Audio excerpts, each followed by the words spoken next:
Hi guys, Barwild here. I recently made a Q&A post in Overwatch group and I surprisingly received a lot of questions. Some of them were serious, while others not so much. So let's get right into it. The first question is, how do you find your mistakes and overcome them? So to answer that, I kind of go and review myself whenever I die and I compare myself to the rest of my teammates. Do I stack up to them in terms of gold medals or silver medals? Do I have the same amount of damage as my other offensive hero teammates? Do I actually block enough damage as a tank, heal enough damage as a support, or whatever? So I kind of tend to look around myself and then my other teammates, and if I die too much, for instance, which happens a lot, I try to realize, is it because I'm greedy? Is it because I'm out of position?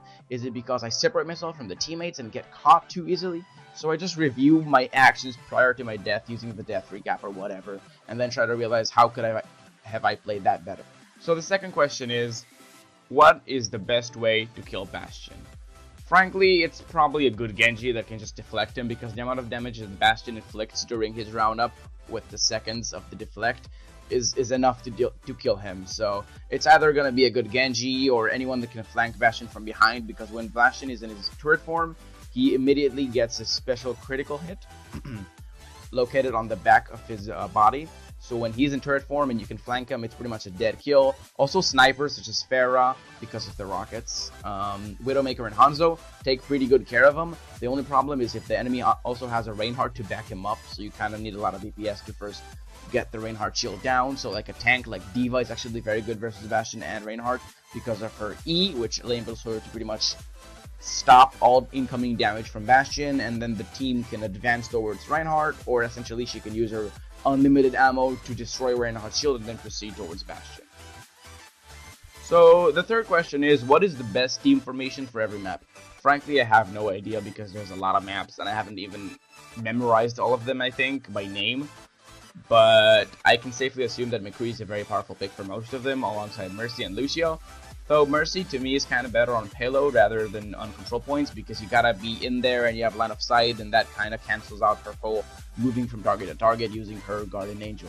Unlike Lucio, who's actually very powerful with control points because he has a really good engage ultimate, he has a really good combo, he sustains pretty much everyone around him, so he's a very powerful pick there.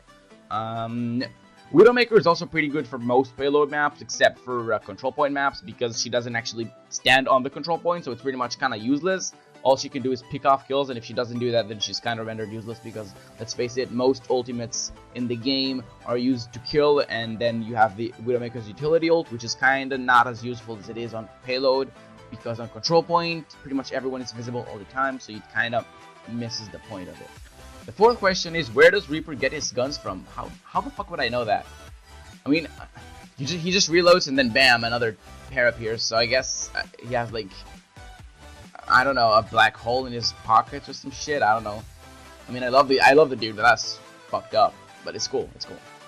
Fifth question is, what time is it? Right now it's 1:32 p.m., which means that it's pretty much noon. Oh my, is it high noon? It's high noon, guys. Sixth question is, how do I get a play of the game with Mercy? You either kill a lot of people with your pistol, which is very unlikely, or essentially you get a good res, you get a good shutdown, just like, you know, support stuff. Follow-up question to that is, what's the best way to kill a Reinhardt with his barrier? Pretty much spraying him down. I mean, that's like the best way, because you can't just poke it out because it heals up. So just make sure you kill it, because destroying a Reinhardt barrier is very important. People underestimate it, because when he deploys it, then obviously it stands there for as much as he wants. But if he withdraws it, then it has 2 seconds until it gets his health back. But if you destroy it completely, then it takes 5 seconds, which is much longer, and it's just a better window of time for your team to go in and bash some skulls, you know. And then another good Reaper question is, how to teleport to good positioning? I guess the best way is to realize, are you teleporting in their face or near their face? Because I've had a lot of teleports where I pretty much just teleported inside of Widowmaker's or Hanzo's face, which resulted in you dying. There's like no coming back from that. You're gonna get a headshot, so you're gonna die. So most of the time you gotta be aware to where their DPS and offensive heroes are, where their snipers are, and you kind of care less about the supports, even though they are obviously heroes as well. But you gotta aim to kill them, because supports are probably the most valuable targets in the game right now. A general question by one of my peers is, how does the leveling and ranking system work? Well, I have no idea how the ranking system works, but the leveling system works is that from level 1 to 22, you gain increased XP per level, so it takes longer, obviously. And then from 23, I think, all the way up to pretty much forever, it takes 22,000 level XP to level up. So at that point, it's pretty much a grind fest. Doesn't take too long, though, but it's nice. It's actually a pretty balanced leveling system, in my opinion. The more you play, the higher you rank in levels. And then there's the prestige, which just showcases that you have no life, which is also cool. A friend of mine sent me this question, which is also pretty good. It's 3 questions combined, really. Do you think there is one specific role that is the most important for your team? I think a sniper and a support are probably the most valuable roles in the game, because having a good sniper is insanely annoying for the enemy team, and having a good support is insanely useful for your team.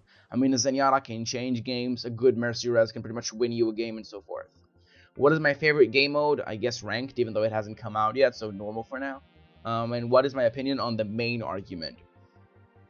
I mean, I don't think I can speak about that because I have like 15 hours on Reaper and then like 3 on the rest.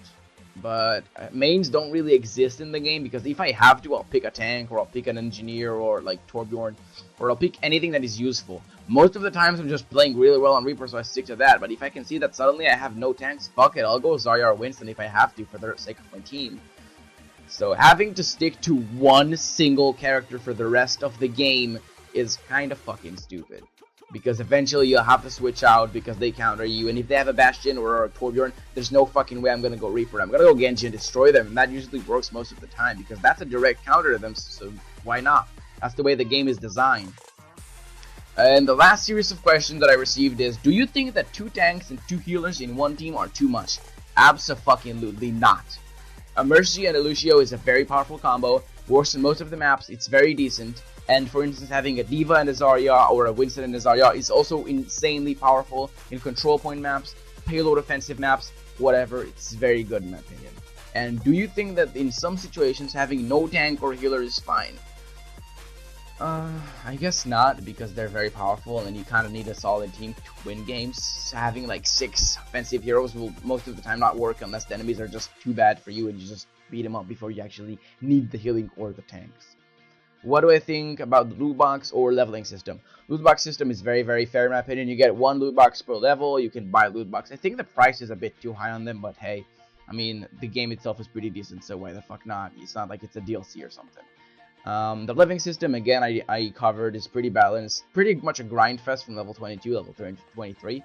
But it's very good, it's very balanced in my opinion. It's a very nice leveling system too. What do I think of McCree? Is he overpowered? Yes, McCree is overpowered. I actually played him a lot before I switched to Reaper. The reason he's overpowered is because he has a combo that pretty much devastates most of the characters in the game, so that's pretty much unbalanced. Having a single combo that can decimate anyone kinda renders this character overpowered. And the fact that in tournaments and competitive play he sees play 150% of the games mean that he's also sometimes chosen twice in one team, or you can have one game with 3 to 4 McCrees in it, so it kind of points out that he's pretty strong, and that's why he's gonna get a nerf soon. And do I think that Widowmaker is OP? I guess not, because she actually takes skill to aim, but she is kind of strong with her ultimate. A good ultimate with good timing can pretty much win a game. Same goes for like the Mercy Res, which is also why she has 100% play rate in tournaments and competitive play. About Widowmaker though, I think she's pretty far high up there though, regardless. She's not very overpowered, but she is a very good choice, especially if you can play her really well. So that's it for the Q&A. I'll make more in the following days. I hope more videos, more Q&As coming up. So leave a like, comment, subscribe if you haven't yet, and I hope you have a good day.